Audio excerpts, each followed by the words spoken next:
as always. Right. Children of Uganda. Children of Uganda UK charity has been in existence since 2008 and has done a lot in Uganda, helping children in need, with help from several major British donors like Theatre Mart, the Kate Wood Group, as well as international supporters such as Sinham Foundation from Poland and BEAI Foundation from Austria. The charity has managed to sponsor many children to schools and is presently building a medical clinic in Uganda. How has this been possible, and why are they succeeding while others are falling? With me in the studio today is the trustee of the charity in London, Mr. John Exeter. Welcome to the program. Thank you. Thank you for inviting me to your show. Okay. Now, that question comes in. Trustee, others are falling, you guys are going up. First and foremost, how did you got involved in this charity? Well, about 12 years ago, we met this young lady in Brighton. Her name was Annette. And she was studying there and come over from Uganda on a scholarship. And she had just lost her father. And she came from a rural village called Butansi, which is probably about 3 hours northeast of Kampala. And she wanted to set up a charity to help children have the same education privileges that she'd enjoyed because her parents had done quite well. And so she at that time had set up this charity which was called Biemba Subira Uganda Foundation. Okay. And they were sponsoring 2 children. So she met this good friend of mine, John Faith, and another friend, Philip Homan, and they wanted to help her and expand the scope of her charity support, including more children, and also expanding it into health and other aspects of community support there. So they called me up and I said yes, I'd be very willing to help, and went and met Annette, and from there it all started, and we made the decision that we would set up a charity in the UK. Okay. First, because there were only 2 children, it didn't make sense to have a complete charity for it. So we came under the umbrella of another charity for the first 2 years, and then it made sense to set up our own charity here in the UK.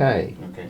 So whereas in Uganda it was called Biemba Subira Uganda Foundation, BSUF, we thought Subi. It's a word is called Subi. There you go. Meaning hope in the Uganda. Right. It was hope for a family name, I think, Biemba. But I said, well, gosh, that's difficult for us to get our minds around that. So we were going to call it Children of Uganda UK, because we had a personal friend who was the president of Children of Uganda in the States, in Washington. Okay. And there's no financial or legal ties at all.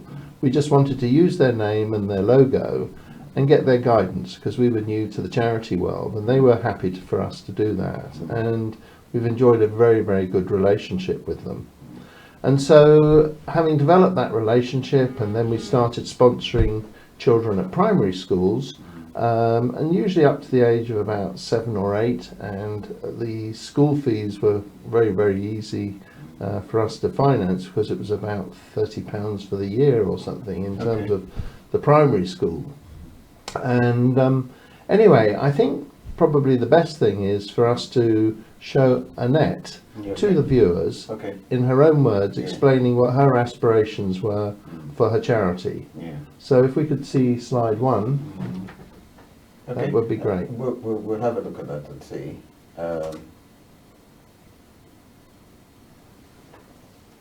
We'll challenges. The people are mostly farmers, and their crop yields are very low due to global warming or delayed rains. So that affects them in one way or another, because due to poor crop yields, they're not supposed to get enough harvest to sell and send their children to school. Then we also have a problem of a health problem. I know you come from a great nation like the United Kingdom where there's the NHS, but in Uganda there's no such thing as free health care or free healthcare providers. And people are faced with illnesses like colds and malaria HIV is a very big problem in the village. So my whole aim of starting the education addresses the health issues, it will address the economic issues, and also social issues like domestic violence at times are brought about because people won't have enough money, or the husbands are using the women's or the ladies' money. So that was my main aim. Okay, BSUF has grown, like we call it humble beginnings, because we started with 2 children in 2005, just 2. And at the moment we have over 60 children who have gone through BSUF. We've got 2 students at university this year, so for me that shows really massive growth. And the projects have grown. We started with education, but we have many children now in secondary schools, I would say over 10 children. And we have also children in vocational colleges who are studying mechanics, tailoring, and hairdressing. So for me that shows growth. And we have 2 students also who are working, even if it hasn't picked up well. And we've just moved from education of the children, we've also gone into education of the adults in the community. We teach people to read and write in their local language. And we also have functional adult literacy, which involves teaching people like better farming methods and hygiene. And we've also started groups like the 10 Farmers Projects, which is farming. So I think that says it all. We've quite grown. I would say 99% of our help comes from Children of Uganda, UK. I happened to be in the UK for some time, and I met some friends who helped me, I had a dream, first of all, and I talked to them about this dream, and they were willing to help me in a small way. So most of our education sponsorship fund comes from the United Kingdom. We've had over 10 volunteers visit Butansi village or our project, and that's from the UK. Even we have people from Poland or Brazil or Sweden, but I met all these people in the United Kingdom. And yes, we would like more volunteers because we have so many areas that we would like them to help. As we have a small office in Butansi, and they could come and help us with administration, organization of files, or accounting. Yeah, first of all, I would like to take this opportunity to thank you. Thanks for coming to Uganda, giving me this interview and looking at our projects. I would also like to say a very, very big thank you to Children of Uganda, UK for their unending support, our supporters and friends. Having done the interview, we've almost talked about each program. Say we do education, health, and livelihood and infrastructure. I know the need is still there. I would just like to ask people kindly to continue with their support, and if there's anyone who can come in, it doesn't have to be money.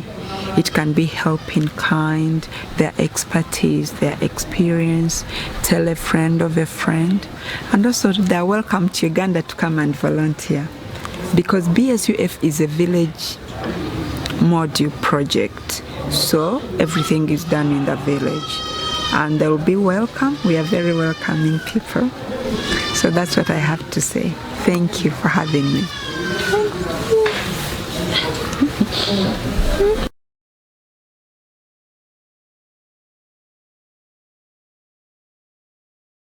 We've had a need there explained, although Okay. what we had wanted at the beginning, of course, of giving a thorough introduction to where the charity began from and where the ideas come from. We'll come to that anyway in a moment. Sorry about that. There are a number of things that I look at here, and I look at mainly, like I said at the beginning, the success of the fact that the charity is running and it's doing very well, and as she has explained, the number of things that she's doing. But there's a lot of corruption in Africa, and Uganda is not immune to that. And there's a lot. If one is to, there's something which we've been trying ourselves so much here in UK, in the sense that the issue of dependency. We got independence years ago, most African countries, over 60 years ago. And I just need your opinion on this. There is an issue of, say, we are giving, there's money expected, or there's a lot of help expected to come from the West. And that keeps some of our organizations or our people back home dependent, waiting for that money to come in. India cancelled most of this. Indonesia, they don't want any aid. And that aid, that has moved them on to be more self-dependent, you know. And but with Africa, it's still going on, and it's the thing which I'm trying to see. When is it going to? Is there time when you say, "Oh, I think now they can lift themselves up"? Are these people being trained to make sure that they look for employment, they look for things, so that they are not dependent? That's what I'm trying to find out. Absolutely. I mean, to take your first point about corruption and bribery, and whether you call it bribery or inducement fees, whatever, for us the key has been Annette, who has her family over there and connections with the community and the community leaders, because it is a rural area. It's not, we're not in Kampala. And so the trust is all around the community people themselves who look after each other. And it's, you recognise how important human relationships are in a community like that. In our country, we tend to look to the government for support and bigger charities, but there it's the people themselves. And what happens is, because Uganda has a very young population, about I think it's about 18 years old in terms of the average age of the population, versus the world, which is over 30, and you know, the number of children, because many of the adults, as soon as they've got to school and they've left school and they're looking for jobs, will go to Kampala. So again, in the village areas, when we go out there, it's just lots of children that appear. I think the average birth for a mother there is about 6 children, which is really high. In the villages,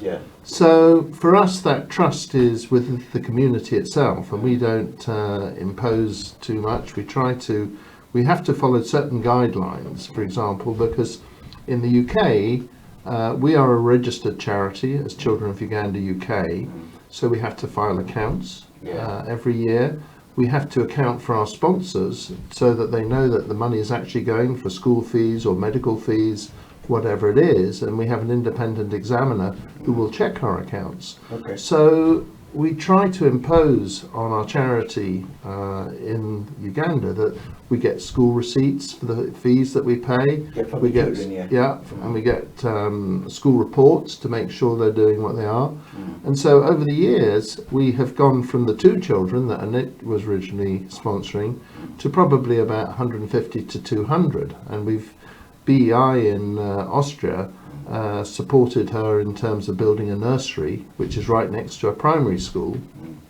And the diocese, the church, local church, St Mary's, has given us some land there. Now, we could have tried to pay extra money to somebody to get us the planning permission, because we didn't want to put all the money into a building and the charity didn't own the land. But we decided no, there would be no bribes or anything. So the cost of it, if you like, was the time it took. So it took us about 4 or 5 years to get the proper legal title in the name of the charity, and that to us was absolute paramount importance. The thing is if it suddenly becomes independent, in a sense that now that it is now that it's got the land, and then it can be that from whatever they are doing, they tried this in South Africa, the money comes in, and they can manage to stand on their own. They can manage to, say for example, send more children to school without doing any more money coming from abroad.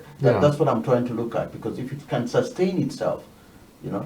Well, that's what we do. Is in terms of the education, there's the academic side, but there's also the vocational side. So some of them are more gifted academically than others. So we do have 3 students who've got to university, 2 in Kampala University. One, Sharifa graduated in business and accounting and finance, Our other young student there is graduating in engineering. Yeah. And then we have another student who was sponsored by Signum Foundation in Poland, who's gone to Tanzania, to the university at Dar es Salaam. Yeah. And he's a leading figure for the students, the Ugandan students there, and travels around and is always reporting back to us. And we're very proud of these students who've graduated. Yeah. But of course, what can they do for their village? Well, Yeah, they that's can the key. turn. That's the key thing, Yeah, isn't that's it? the key, yeah. Whereas some of them who have more practical jobs, like they've finished the schooling and they can't go any further academically, but they can be good car mechanics. So we sponsor vocational training there, and there's a place where they do tailoring, and Rachel has this lovely shop there called Christopher Designs. She made me this lovely jacket. She makes scarves, and the scarves attract attention over here. Okay. I think, although this is the Ugandan colours, it's also the Richmond Rugby Club, it's Watford Football Club, and there's a school down in Somerset called Sexy School. So somebody said, "Oh, you've come from the Sexy School." I said, "Well, I'm not sure that my school was sexy." But for us, the thing is to teach them a trade so that they can continue to flourish in their own community. And so that's what we do to try and address that problem, that the village will sustain itself. Yeah, that sustainability is good, but on the political side, you haven't encountered any corruption in a way, because so many other organizations, the failures are attributed to the top people within the government sector in Africa, whereby you want to help quite a lot, but they want the help to pass through the government channels. You haven't gone through that. Well, we're too small for that. So I think, like there's the day you bring in £1 million, like Live Aid, where they send all this money over for the goods and things, which is done in the right spirit. Yeah, exactly. I know that. But officials take into it. Whereas us, the money goes directly for school fees. It goes directly to Annette and her little team there to administer things. Now, there are a number of business ventures that you think these are going to be a great success for the charity, but they don't necessarily work out. And we have to be patient and learn to live with some of the mistakes there and learn by them. Of course, you learn from them. Now, for the people, you've got a number of volunteers going there to assist from here. Yes, a lot of the children who have finished their A-levels and they're going to university have a gap year and like to go out, and what we do is we can arrange to meet with them at the airport, take them up, and we've had two lovely people who were on a cycling tour. They were going to cycle around Lake Victoria, and they spent 2 months at Butansi teaching, but they got to know the community and live there. And in fact, when I went back on one of my trips, they happened to be there as well. Okay. So that side of it is very good. Now there is something which what happened in Haiti a couple of years ago. Yeah. When there was a hurricane in Haiti, in the West Indies, and obviously so many people were sent there from Oxfam to go and volunteer, and they were never vented. And a lot of things happened, especially the sexual abuse among children and those. Do you have that kind of thing, inventing the people who are going in there? Because Africa is now becoming more cautious of what could happen. I think all the people who come to us, because we're so small, are friends of friends and personally vetted, and so they're always referrals. We're not getting. And they're referrals. Yeah. Now there is an organisation that we were working with, and they would do the vetting for us before. So you check there's no criminal records and things like that. So that's all covered. But to be honest, there haven't been that many, probably 10 or 12 that have gone through. You haven't had that? Okay. No. That's great. Now, there's something else you're also mentioning that is to do with, say, for example, the sides in which I'm looking at the success and the fundraising over here in the UK, and the role that you play in ensuring that you are doing various things. Now, there are Ugandans, there are Ghanaians, there are Nigerians, and other people who really want to help as Africans. but we're always finding it difficult sometimes if we're saying, now what sort of ideas would you give anybody who is trying to do this now and raise funds in terms of the way you, because you're successful in lobbying and so on and so forth? Well, one of the things that we did when we started was, and Annette was in this country, was we met up with the Christian Network of Uganda, who were up in Macclesfield, and there were two ladies there who were very good in bringing together the Ugandan charities so that we could all learn from each other's mistakes in terms of putting in water wells and the problems and difficulties we had with bribery and corruption. And there was also the lady that was working with her did a dental program. So dental program. So it was called Dental Aid, and she would go out and she would set up clinics for the children to have their teeth examined and cleaned and fillings and things like that. And that evolved into the Ugandan network. Oh, really? And okay, good. there's probably about 45 or 50 of us, and we represent various charities throughout the whole of Uganda, and we meet once a year at a church opposite Waterloo Station, and it's a very good opportunity for people to share their problems. They do little presentations, and we set up tables around there and show. Some of us have African craft that are sold there, and we learn about different issues in Uganda. So that's a really great way of doing it, and we encourage more and more people to join Uganda Network to share our problems. We are registered as a district charity in Uganda, so they don't get any funding really locally, but other opportunities like events come up where we can organise events, and there were 4 singers from Uganda that we were hoping to bring to the UK. But that had, so that could also help with the fundraising. And they were excellent. They do tours in Spain, Germany. They're called the Kawa Quartet. You can see them on YouTube. And the a cappella singers. So they don't have any a lot of Christian soul music that they sing, which is fantastic. And we'd love to bring them there, but they had done concerts for us in Uganda, and I'm encouraging them to do one in Kampala for Children of Uganda of America as well as ourselves to help raise funds. And so we're trying to encourage Annette and her team to do more fundraising in Uganda. Oh, rather than doing it abroad, I mean, I think there's a large diaspora here who've got relatives over there, but we don't get many of them sending money through us. They may do private remittances, I don't know, but it would be nice if they did it through us, because we get the gift aid, because gift aid adds 20% or whatever to the other charity. That's to our charity, which we can then use to feed through to Uganda.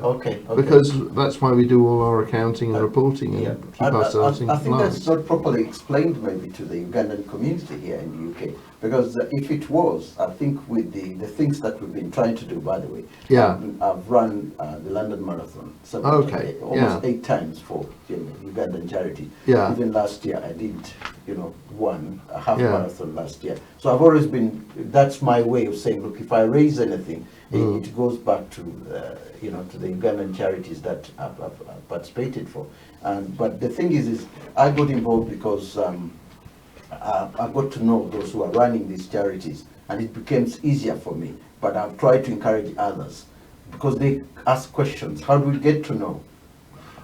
How do we get to know that this thing is happening? It's named in Uganda. Well, I can see you as a marathon runner. You're probably the famous Ugandan marathon runner is Stephen Kamochi, isn't it? Who won there? You'd be up there with him. I'm not on that level. But I think that's an important part for our children to understand that it's not just education and qualifications, that there are other areas that they can excel in, and sports is one of them. Some of them walk so far to get to school, and we provide bicycles for 12 of our children, so we give them, because they've got to walk for about 2 or 3 hours just to get to the school. So, and we're supporting the local football club in Kamuli by buying them shirts and trying to help the team. So looking at the sporting aspects for a child to be able to develop is very important, as well as music and crafts, and as I said, I've mentioned the Kawa group, and then there's a very famous person here, Michael Kumamati, who's Michael who? Kumamati with his Ugandan parents, you know, and I'm a great fan of his. I should be in Brighton listening to him. All right. So, we're going to listen to the second ready. Okay. Ready. I think it's ready now, and then we Okay. hear what Annette, so and it's more. saying something about it, because it's Fees, tuition fees, children coming from broken homes, children looking after children, because in some homesteads the parents have both died of HIV and children are looking after children. Taking care of children. And also money into use to the bright students. So we work closely with the community, that's with teachers in the community. So they help us to sort of locate the children who need most, or where we feel our money will go and not wasted. We also work with children who have dropped out of school and want to come back to school. For example, the girls, she might have conceived in school and she says she wants to go back to school or to do a course in hairdressing or tailoring, so we help those as well. One of the important bits is to keep the children within a family setting. This is a village community, and we believe that it's not by taking a child out of Butansi village, taking him or her to Kampala to a better school. Because, for example, Ambrose and I are giving back to the community, which never invested in us. But we believe that when the kid is within the community environment, even if the parents have passed away, we have people like the local leaders, like LC1s, and the teachers in the community still help the children. So we believe the community setting is quite important for the child. Also, it helps them to keep their cultural beliefs and come back and feel like they belong to this place, and maybe they can also give back to the community when they finish their studies. I'm happy when I see a child go all the way. In this case, I'm going to talk about Kim. He's called Chimera. We started sponsoring Kim when he was a little boy in class 3 or primary 3, and that was at Future Victory Primary School. He lost his parents both to HIV, and originally he's not from Butansi village, but he came to the village to stay with his uncle, who is a teacher, Uncle Robert, and that's how we met Kim. He's a very bright young student. He went from primary to secondary, O level, then from O level to A level. Given the circumstances, there are no libraries, there's no power for these students, and these students have to do the same national exams with the students in the city. So we take that into perspective and we understand. So we have some good news. I know he's not graduated, but he has joined university. And it's quite an honor, humbled, happy that Kim has joined Chambogo University in Kampala. And I would like even to pass my sincere thanks to Children of Uganda UK, because at the moment they're helping with part of his tuition fee. Yeah, so that's quite important. It's quite helpful to work with Robert, because we are a community-based organization, and people like Robert, who are teachers in the community, they know their children better and they know their families better. Robert does not just bring his teaching experience, but he's a counselor, he's a father, and he does so many things in the community, so that helps us quite well.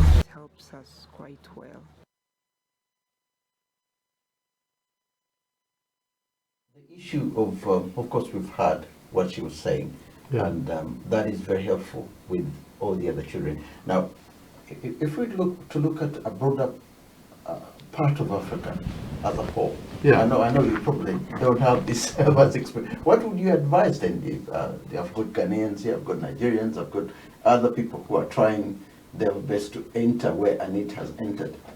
What should be the basics, the starting point of there? Well, the only other country I've had real experience with is South Africa. Okay. And it was quite a shock after going so many years to Kampala and Kamuli to step into Johannesburg, Cape Town and Durban, because I spent many years of my life in Canada, and quite frankly when I got to Sandton in Johannesburg I felt I could have been in downtown Toronto. Because, Really? Yeah. oh yeah, you know, the hotels there, and there was a very, I have to admit that I wasn't in the townships there, I was just in the business centre on a project there. But I found all the people so friendly, and Cape Town had its own magic about it. And then when I was in Durban, I was over there for the BRICS, you know, the Brazil, Russia, India, China and South Africa conference, which was amazing because they were having all the people performing. So we had the Zulu dancers there, we had Chinese performers and all sorts of things. So you could see that South Africa was into a very different element of development as opposed to Uganda. But the corruption was still rife. It's everywhere. It's oh, it is, you know, and yeah. I mean, we were doing our project with the Nelson Mandela Foundation, Okay. and I thought the people I was dealing with, and I met some very honourable people, and things actually developed that I thought, oh, I'm not quite sure about this. So, but, you know, as a place to go to, I was so comfortable there. Yeah. And but as I say, I was fortunate enough to be in all the right places, and then when I went to the Mandela lecture and President Obama was there. My man. But this was doing a talk in the cricket ground there in July. Yeah. And I was freezing, and I thought, you know, how can I be in South Africa and I'm freezing in July? And President Obama said, somebody should have told me about this. I had to send out for long johns at the beginning of the day. It was so cold when the sun went down. But no, it's quite a contrast. And obviously I haven't been to places like Ghana and Nigeria we're dealing with a bit. And particularly because I'm involved in the film business. And Nollywood is a sort of evolving. And I think the thing for Africa is with 1.3 billion people, the trouble is that it's a nation divided by its languages in a way. I mean, I don't know how many I've seen. If I go to Wikipedia and I look at 1,200 to 3,500 different languages, which presumably reflects the tribes and different things there. But I did meet with this group in Los Angeles who are very keen to act as a sort of an Amazon outlet for all of the, and help South Africa as a whole in terms of film, music, and all of the produce that Africa is capable of doing. So yes, I mean, I'm very much, I've got a lot to learn about Africa, you've got a lot to learn. And the thing is when I look at you, I really see somebody who's so keen on helping, who's so keen on saying, look, I've had the benefit. Let me give someone else a try. Let me also help someone else. You have the best of intentions, obviously, and the fundraising and everything. But the problem is trying to get away from the fact that however much you're putting in. I'm not trying to belittle my no. But I'm trying to see to it that we try to move away from that in a way, so that and that it only has to be done by people like you to say, look, I put you on your, I'm putting you up to stand up, and you've got to stand up on your own tomorrow. Those who have been helped to go back to the community and assist in helping. I've seen this in America. African Americans who are top basketball players, who are boxers and so on, they earn a lot of money, and once they got the money, they build a lot of foundations within the black community. Mike Johnson has done that, Oprah has done that, so that they empower other people to do that. And with us, the problem is we're seeing empowerment coming from you, from people like you, rather than from people like us. How do we put that inside the minds of our people? Well, Okay, I think Annette is doing well, I understand, yeah. Annette has done that. So we need about 20 or 40 Annettes. well, I know I work with some other people, and they worked in Ethiopia, and they started up a film school for the street kids. Oh, right. For the black children to learn how to do camera work, editing, putting a whole production together. Yeah. And it was called Gem TV. Okay. And I know Sir David Lammy raised this issue of the white saviour. Yeah, I remember. I remember. And Comic Relief Yeah. was Stacey Dooley who went down there and the whole thing there. So our answer to that is actually, why don't we train and educate the Africans themselves to make their own movies and do their own promotion with Comic Relief and encourage training and education in stuff. So we're kind of hoping that, so they do soap operas on Gem TV, and they tackle a lot of these sensitive issues that Africans have to deal with in their own country. How about going to the politicians? Because this is one area most people wouldn't really want there to trade in, going directly to the top men, the presidents, the vice presidents, and say, hey, listen, you need to improve this, you need to do this, you need to do that. You see, I'm looking at, I said, look, you people maybe have the powers to do that rather than us. I can't probably approach the Ugandan president. I don't see myself doing that. But if you try, maybe you can easily be listened to, or even a Kenyan or any other part of Africa. Because once you get the leadership, that's what Mandela once said, that if you get the leadership, then everything else will be okay. But if you fail to get the leadership, things remain on the ground, because the leadership carry more weight. Yeah. You get my point?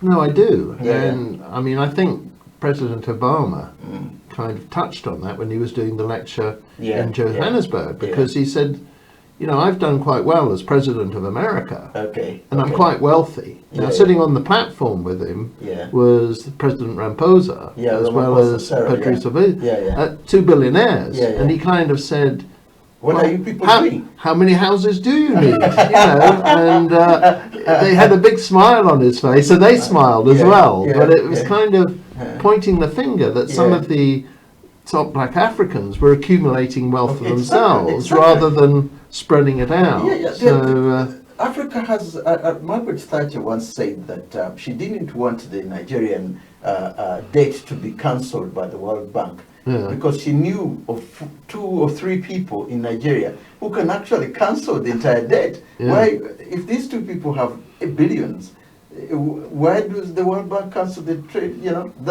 it was amazing. It was amazing when she said that. You know, said I can name 2 or 3 people who can cancel Nigeria's debt, who can pay. And we are asking us, using our taxpayers' money, to pay. No. We're not going to do that. No, it is a difficulty. But I mean, the diaspora here in England is quite interesting, because, as you know, when Idi Amin came to power, he expelled 70,000 Indians who were there. And there's a group of them in Croydon, and they asked us to come and do a talk, and they raised money, and they were very keen to help us and promote things, which was rather nice to see that happen. And we were very grateful for them for doing that. So many of them are very wealthy. And I think the other interesting thing is how much little money is needed sometimes to make such a difference to the lives of the people we see in the villages. We've had 2 boys, and they both have muscular dystrophy. One of them goes to school in a wheelchair. The other boy is permanently in bed. But he loves football. It's amazing how many of the Ugandan children follow English football teams. You know, who do you support? Arsenal. Chelsea. And I said, what about Bournemouth? You know, we've got to support Bournemouth. And you know, so we can take a shirt, and we took one for this guy, Joseph, who's bedbound and everything. And he listens to the radio, to the matches on the radio, but he had his shirt. We had to get one for his brother. I think he was Chelsea as well. But then we met this American lady, and she said, oh, we have a charity in the States which will build beds and build wheelchairs for people who are invalided. So another example, if you like, of charities helping charities. And this charity in the States, Rocks, was really fabulous. They put the money up to give this boy a bed, so because he was sleeping on a mattress, honestly, and we take food to them and stuff like that. But he was then off the ground because his mother does all the work. You know, the women are amazing. The women are the ones that are empowered. African women have always been incredible. This is absolutely extraordinary. They're incredible people. Yeah. And African men, well, that's a different story. I don't want to go into that. But I think that's why we go into the health side, and that's why we've very grateful to the Make a Difference Trust, who've put money up for us, because AIDS is such an issue. And it's not just the medical problem, it's the social problem.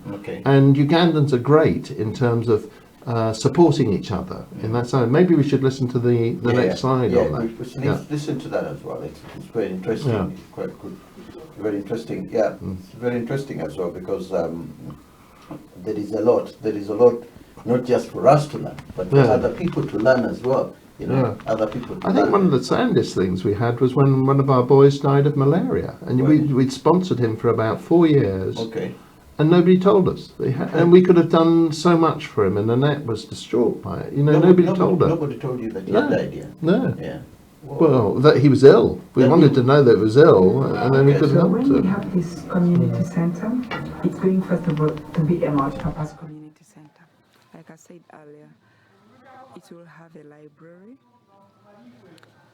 We can get both books for primary and secondary, perhaps even for teachers.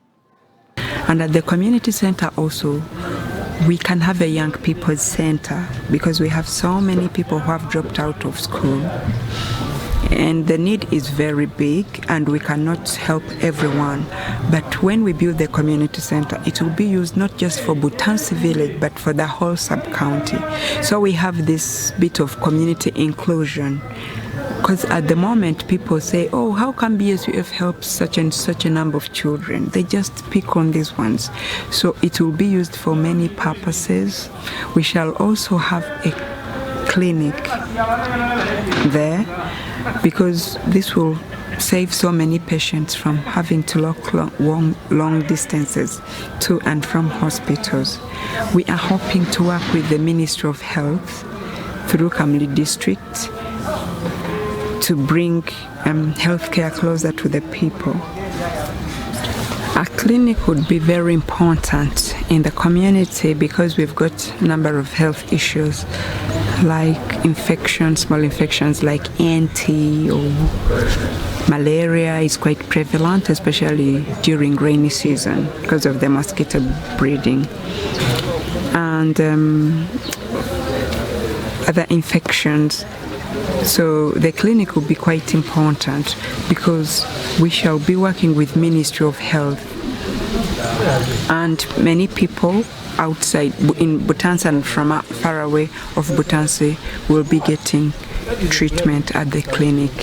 First of all, we tend to start quite small, and since we are not health providers, we shall work hand in hand with the Ministry of Health through the district, who can, if we talk to them, perhaps they can provide 2 medical officers or nurses at the clinic to be treating the people. The village VHTs are village health teams. In the village, a village is divided into zones. So from each zone, 2 people are picked and trained, and this training is usually done by Ministry of Health through other working partners like Plan Uganda, which is from Plan International. So these village health teams are very useful, or rather helpful, because HIV is a very big issue in the community, and there's a lot of stigma from the people who have lost, from the infected and the affected. Sometimes the infected don't want to disclose even to their partners that they're HIV positive, or they can start treatment outside the spouse, behind the spouse's back, so she won't know. And also remember, this is a bit of a society where the man is the head of the family. So given this stigma and the health need, there was need to create the village health teams who were trained. So these village health teams go door to door. Of course, they do it in a confidential way, and they are trained to talk to people. It's not just about HIV, but other illnesses like sexually transmitted diseases or other infections. And even when they see that the kids, perhaps they have malaria or mumps or measles, and the parent is not caring, they are not educated, or the kid is malnourished.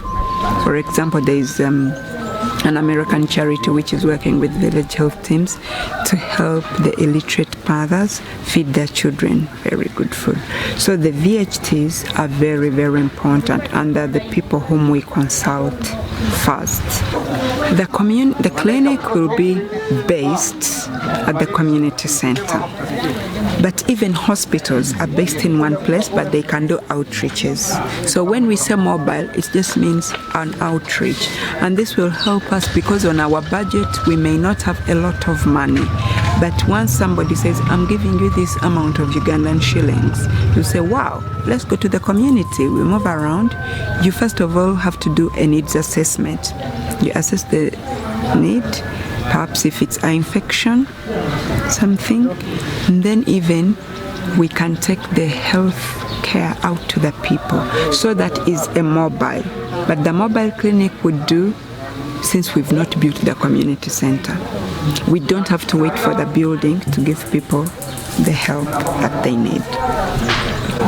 For example, in 2 days' time, we shall be having an outreach at the Butansi Nursery School to help test the children. It's sad, but we found some kids were infected with HIV positive, and the parents had not let us know. So when we do the testing for HIV and malaria, that will be very helpful. We can take it from there and provide them with some anti-malarials and refer the infected kids to the health providers.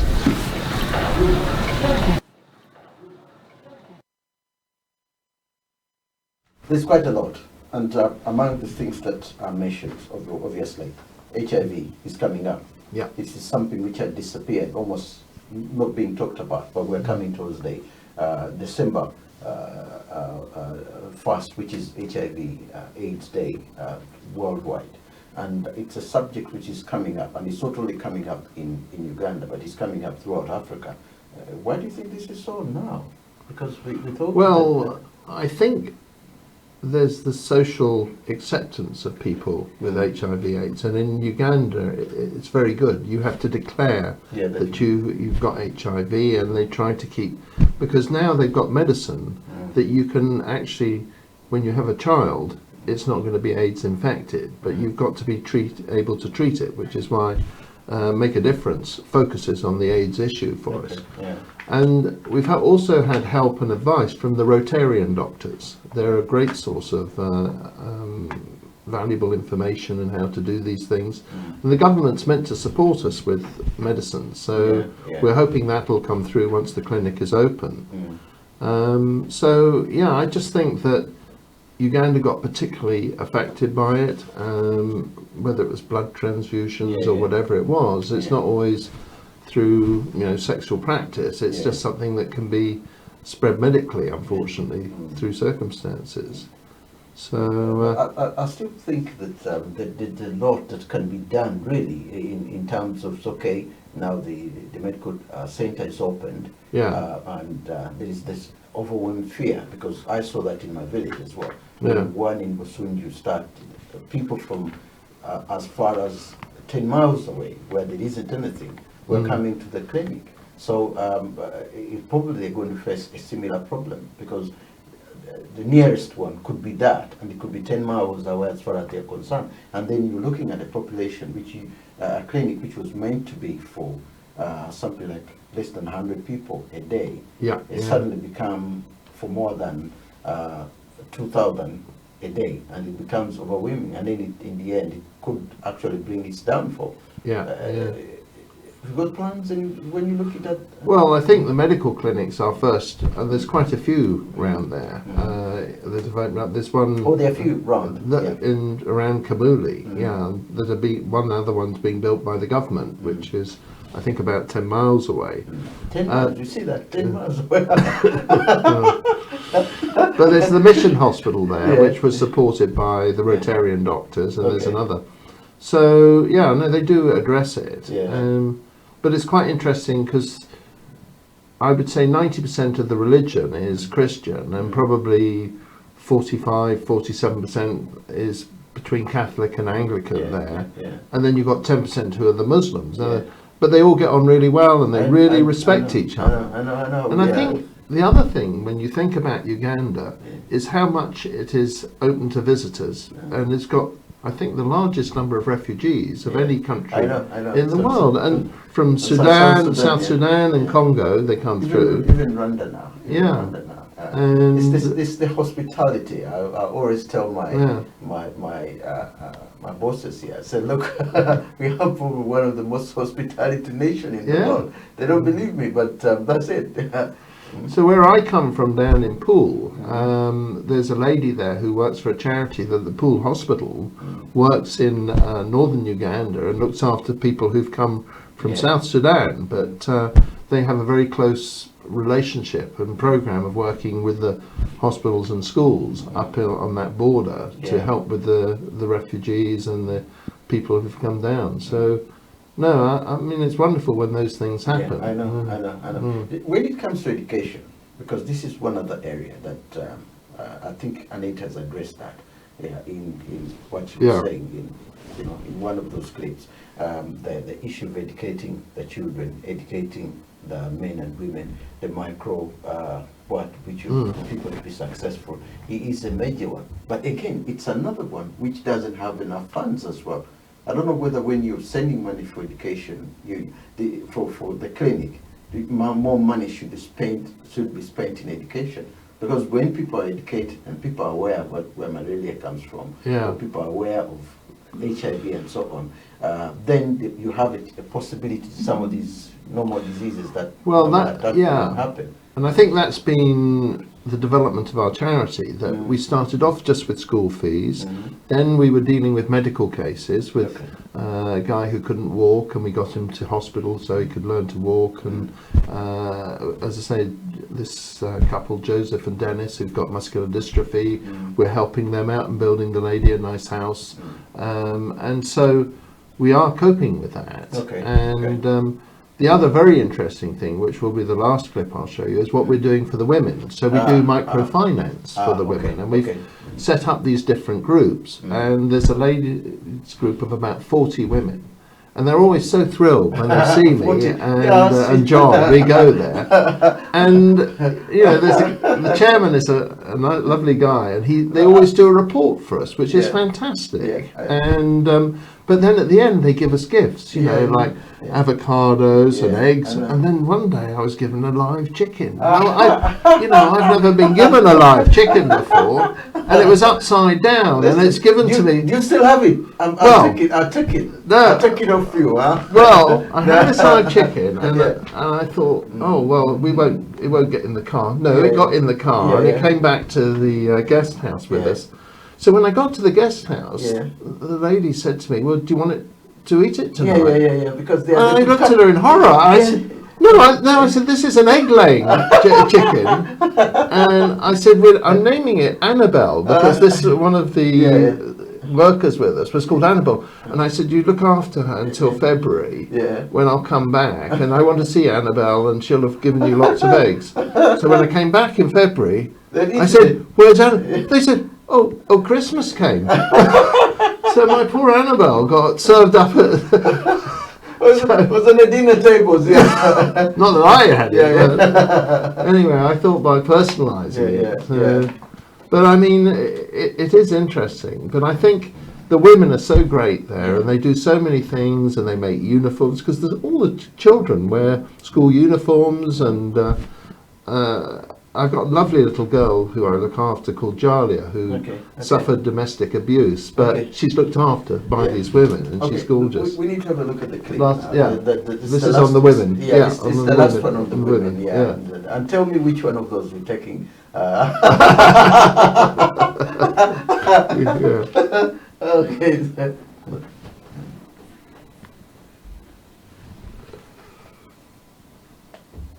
That's why we decided to work with them through the microfinance project. So how it works, the group has collective responsibility of paying back the loan.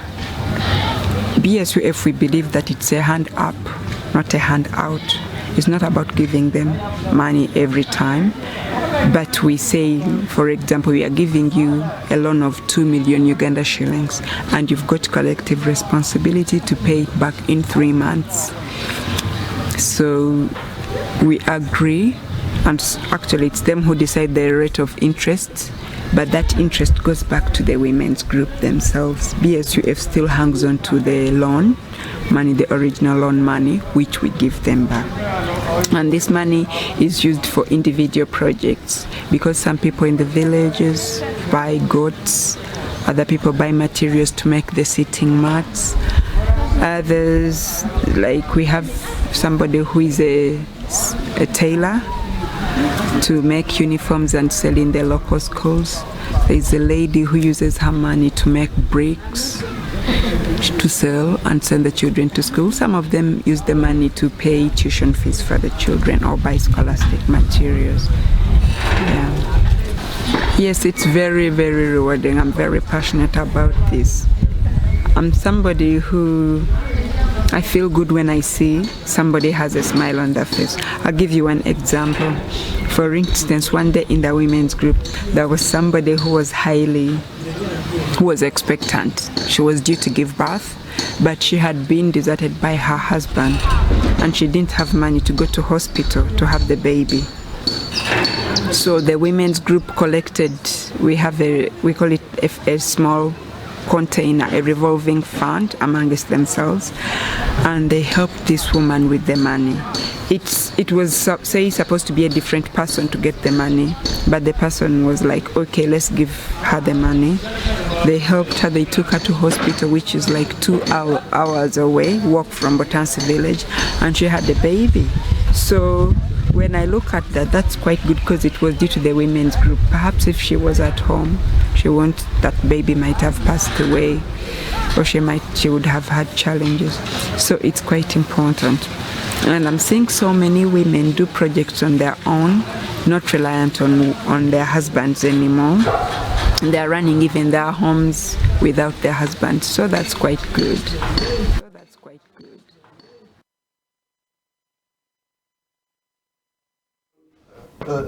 That sums up, of course, what the women's issues are, and the way the women, of course, are going about this is concerned. I've to let the viewers know as well that you actually sponsor films, or you find funds for films as well, and there are a couple of other films that you've worked with in the past, African films as such. I've tried to do one African film, and there's one that's in progress at the moment, but they're both in South Africa. And I think the power of film is amazing, and there's a lovely film by Disney called The Queen of Katwe. The Queen of Katwe. And which is about a teacher motivating the children through chess. And that's the last thing I would have thought of for Uganda. It came out when, a couple of 3-4 years ago? Something like that. Yeah.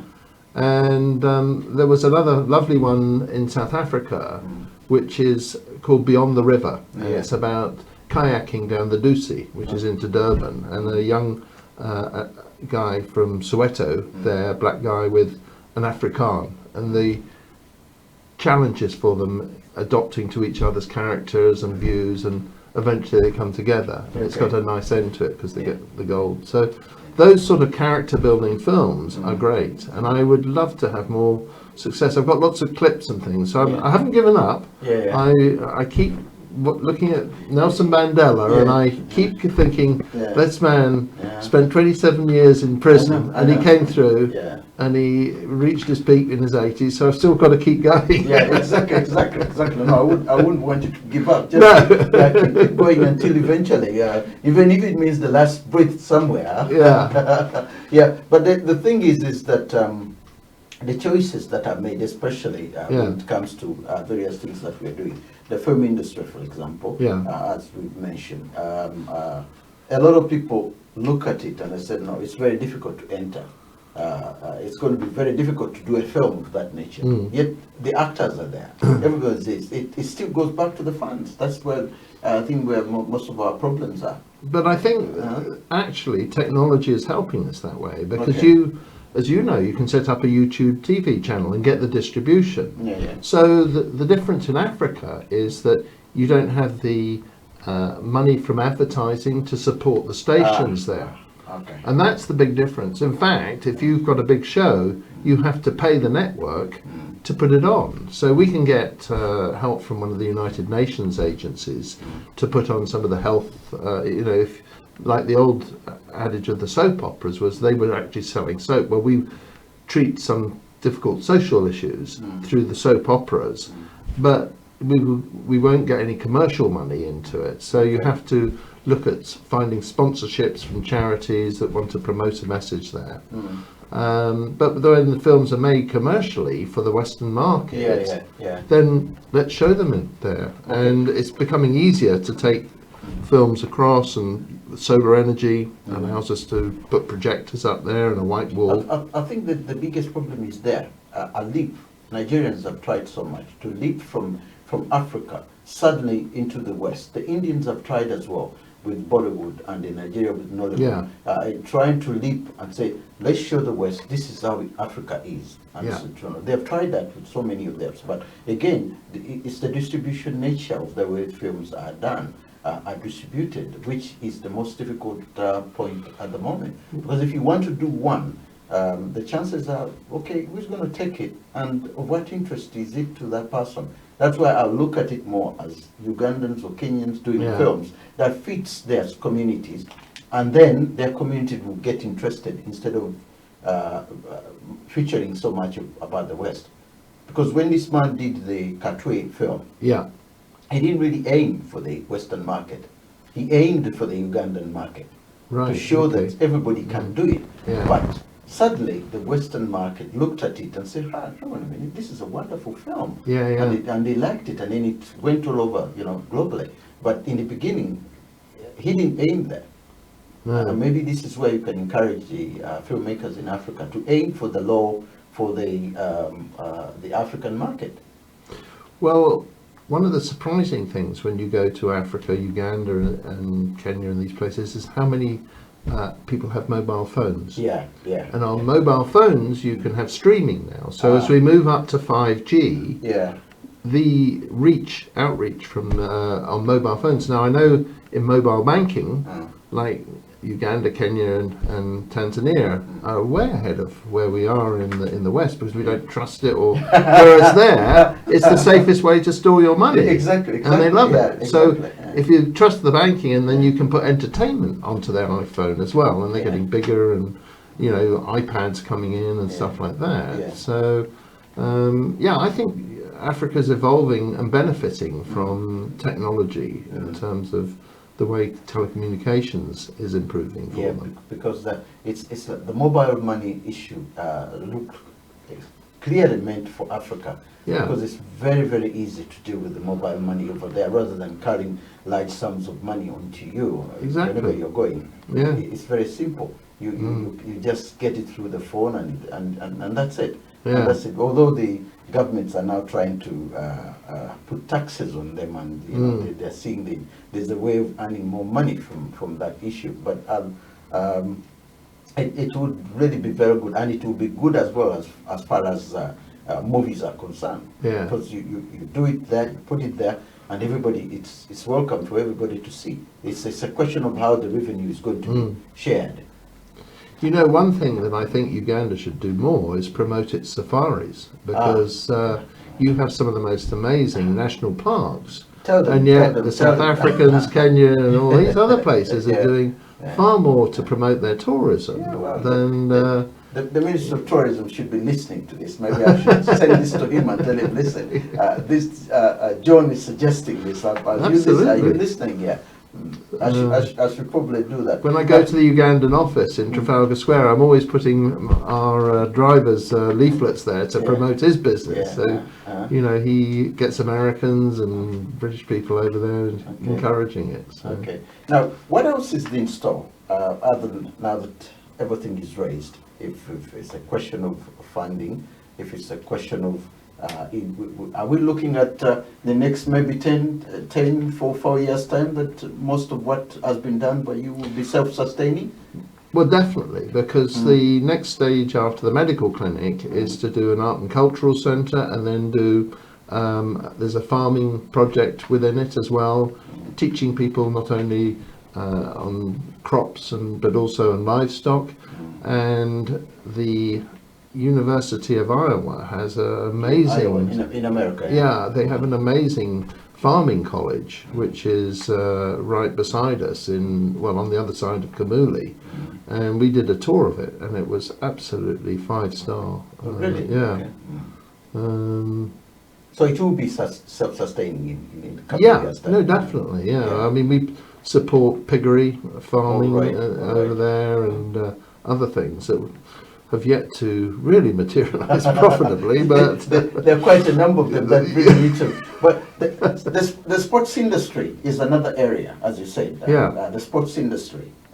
There's so many Ugandan footballers. There's so many Ugandan boxers. There's so many Ugandans involved in a number of sports, and but there aren't many charities that are focusing on that.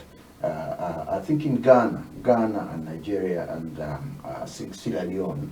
If you see where now, not Sierra Leone, I think Sierra Leone, Cote d'Ivoire, a number of West African countries have started realizing, and a number of footballers are emerging from African villages and other areas, people with the talent. And it's not only in football, but in other sports as well. They're coming up. And ever thought of maybe looking at it and see a talented child somewhere? And, I mean, I'd like to see us having a sports day when I get back there, for part of this opening ceremony for the medical clinic, music, if we can bring the Kawa Quartet up, and then have a sports day and then a football match, because we're sponsoring the local football team, as I said earlier. So it would be nice to see all of that bringing life and vitality into Batansi and Kamuli. Yeah, that would be good. It's where to go, though. That's the key thing. Where to go in terms of saying, okay, if you're going to say we need this particular, because when donors are giving you, like the ones that you said, Kate here, Kate Wood, BEI, and so on. When you're getting funds from them, is there a particular, because they normally do this sometimes, say, look, your money should go to Steve Malindra, for example, or your money should go to the clinic. It should be diverted anywhere. But as you're there, you're seeing something that can easily bring in quick returns. Do you diversify and quickly move to that area and leave the other one for which money was meant for? Or you fear that the donors will say, hey, hang on a minute, this is not what you said we're going to do? Well, we don't go to donors for investment purposes. You don't. If we've invested, it's for the charity. Okay. So the money that goes for the land is for the benefit of the charity. Now, I think that there are certain things happening that will perhaps allow Kamuli to flourish more than I mean, already Kampala, you see the Chinese have built the circular road around there and the road out to Entebbe. But there are also some nice housing developments there near golf courses and things. Now, the Chinese have put a dam across the Nile on the main road going into Kamuli. And I heard that they might put a bridge across, rather than the ferry. Because that ferry is quite. Have you ever gone across that ferry? I've been there, but no. I'm not a good fan of the ferries. That thing was made. You got all the animals on it and the cars, and I see the crocodiles in the river there. That thing was made in the early 60s or 70s. It's very old. Sometimes it doesn't even function. We passed there one day, and when I saw what was going on, I told this guy, I said, no, you know what, I'm going to use the other. I'm going to go around. It will be easier for me because, my goodness, the way it's overloaded. Gosh, I know. Gosh, it was really overloaded. And, I wonder, God is just helping that it doesn't. My colleague told me, he said, well, don't worry, John, if you fall overboard, you've just got to stay upright because a crocodile can't open its mouth that big. So I said, oh, so you got crocodiles snapping around and I'm just standing upright saying, go away. You'll probably be dead by then anyway, because whatever weight it will come down with you. Maybe the crocodile will even fear. I said, no, I don't think I need to eat this one. This one is a white man. I better leave this one. I go with a black man. I'm used to it. Yeah. So you have a chance you have a chance of surviving there. Because they're used to getting our people anyway. If they see a different color, they must say, hang on a minute, no. I better leave this guy alone. Right. Yeah, but the risk assessment there, and nobody will give these guys insurance to run that thing. And I really don't know. But being my country, there's something like, what else? It's the only means of crossing that river, you know. And I do hope that, well, the Chinese are built. If they build that bridge, it will be quite nice, because that ferry was built in the 60s, and it was really meant to be for less than, I think less than 50 to 100 people. But when you see the number that goes on it, you keep praying to God that it's that we haven't had any fatalities ever since. And well, they keep saying as long as it's working. That's right. Yeah. It's quite amazing how God has always been helping, and He has really helped quite a lot. We're coming towards the end of the program, but there is always something that I always want to find out. Now, when you look at the whole issue of charities within Africa, but I'm going back to that thing of dependency, because it has that effect. When I look, India, even when they needed help at some point, there was a time when something happened in India 3 or 4 years ago. One of these monsoon rains had come, and it was affected some areas in India, and they really needed help. But the Indian government said, no, we're going it alone. They brought the soldiers in, they did the fundraising within the country, and indeed, they never got any. All they did was say, look, if you're sending some expatriates, but don't send us any people, don't send us any money. We will be able to take care of this. And I think Singapore, or there was another country, I think one of those countries in the Far East, Egypt, they also didn't want any help when an earthquake took place. Come in with the dogs, we search for these people. But as far as the homeless are concerned, those who have been diverted, we'll deal with them in hospitals, we'll give them the money. Africa can't do that. And there is that element of standing on your knees, on your, legs, and say, I'll do this alone. Do you ever see that such a moment will be there in Africa? Well, I'd like to think so. That's what we're trying to build up to get people self-motivated to earn their own money and do their own thing. But maybe somebody said to me... Is it too soon? I don't know. Somebody said to me, oh, you've got to be careful of these Ugandans. They look at Mzungu as a walking ATM. They just go up and tap him and some money will pop out. Not just Uganda, Ghana, Nigeria, most of them, it's a Mzungu. That's why the thing comes up. The word Mzungu in native language means, of course, a white man, but it means also somebody who has. Who has, But otherwise, Olimweru, you are white, that means. But then the Mzungu itself added on because it means who had. When you're telling somebody that he has money, you say Mzungu because you have the money. Yeah, that's where the whole thing is, and it's embedded in the brains of people, and that's where the problem is that to try and get it out. It's like we send a lot of money back home, and somebody may even misuse the money. Say, look, he's going to send some more money. He's got it. So that's where we are. But I'm trying to find a way of saying, how do we get rid of that? How do we get that out of our brains? I don't know. Brains. I mean, to me, I just found it amazing that I could go over there with some lollipops and give them to the kids, and they're so grateful and so happy. Yeah. And then I thought, well, I've got 3 children that I'm actually sponsoring. I'll give them wind-up torches. Yeah, you wind, because you haven't got batteries there. So. Yeah. And then I sort of thought, well, I wonder if I'm creating a problem. There'll be jealousy. Yeah. You know, why has this person got that and I haven't? And then they might steal it, and then they might break down, and there might be all sorts of. But I know. just give them a nice. I think the training that now, like you, because you go there on a constant basis, on a regular basis, is that the question is always going to see, okay, when you finish this and you're suddenly going to start earning some money, what do you want to do? Because I've done that on a number of occasions with my nieces, my cousins, and of course my children back there as well. So look, what do you want to do with your life? And do you want to? I'll help you start, doing something. But it's like what the saying goes: if you want to teach a man, you teach him how to fish, then he will be fishing for the rest of his life. But if you don't want to teach him, it's a saying actually developed by the English. Well, we came across one charity that's set up in Switzerland and also in the UK, where they went and got the most gifted of the children and then took them out of Uganda, and they built up on what they called the 3 H's, which was the hand, the health, and the heart.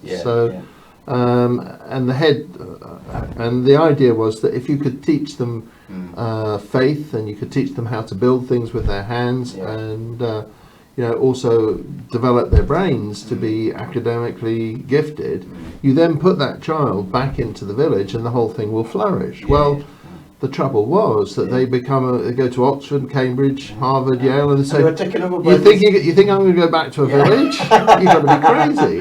So essentially I think they come to a compromise and say, okay, we're going to go into earning hundreds of thousands of dollars. Can you send 10% back to the village? And then I think there's some lovely stories about people who got sponsorship, and then they've made their own money, and then feel they want to go and meet with the sponsor. And there was a nice story about, I think it was a Swedish lady had sponsored somebody, and he went, and he'd been working for the United Nations, and he wanted to go and thank her for all the things that she'd allowed him to achieve in life, and really have shown it. And I think it's the gratitude that means so much. It is. I was reading in the I think the Mirror or the Sun newspaper, and a Ghanaian was given quite some money here, and he went to Accra, became extremely successful money. I think his name is Kofi something. It's off the top of my head. He went, he became extremely successful, and then he came back here to look for the lady. It was a lady who actually gave him the money because he was working as a cleaner here. Eventually, he couldn't trace her, so he went to the Sun newspaper, and the story came out. Trying to find her, said, "Look, you did help me. I don't need anything anymore. But all I want is to thank you. The things I can't find you.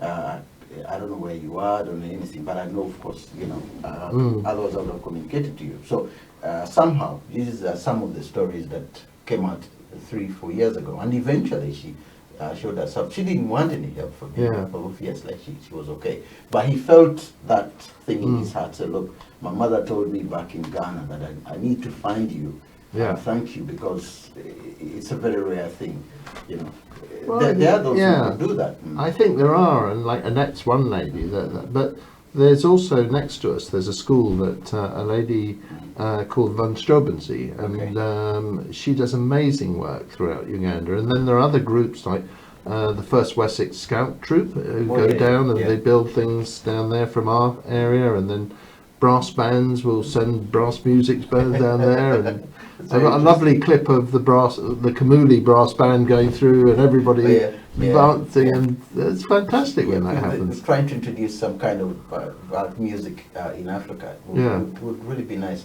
Well, it's been a pleasure. Well, I've really enjoyed it. Yeah, meeting you and all that, and I do hope that you probably do more in terms of getting the films in, or getting whatever you want to get in, and there'll be quite a lot of well, I hope so. Maybe in a year's time I'll come back here and I can show you the opening ceremony and the sports day of the opening of the clinic. Okay, that has been is it named after you? No, no. Yeah. Our chairman and the main benefactor is John Faith. Yeah. So he's got the word faith there, which, so maybe okay. it should be the Faith Medical Centre, right? Okay, John. Thank She's you too very, very modest for much that. for coming to Well, it's been great. tell I us really all enjoyed about it. And I do hope that everything succeeds. I just want to say thank you very, very much for viewing us, and I do hope that we'll be together again next week for another edition of Africa Speaks. Thank you, and may God bless you.